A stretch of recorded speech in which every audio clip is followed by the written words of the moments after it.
billaay seen xol yi dana dagg téppét bu fekkee président Ousmane Sonko ngeen di bañ a gis mu ànd ak président Bassirou Diomaye Faye billaay bi boo ngeen jënd léegi bineegar rax ci moutarde naan ko seen xol yi dagg benn yoon te xam ne juróomi at dafa yàgg inchaa rabbi danañ ànd ci ànd bu neex te saf suukar ak lem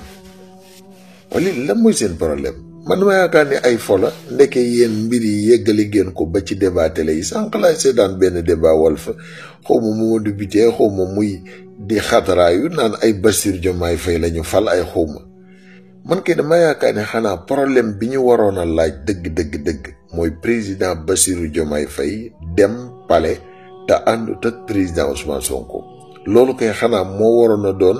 information mais président Bassirou Diomaye Faye dem na palais ànd ak président Ousmane Sonko mais loolu mi ngi mel ni weeru koor ndogu jot na naan naa ndox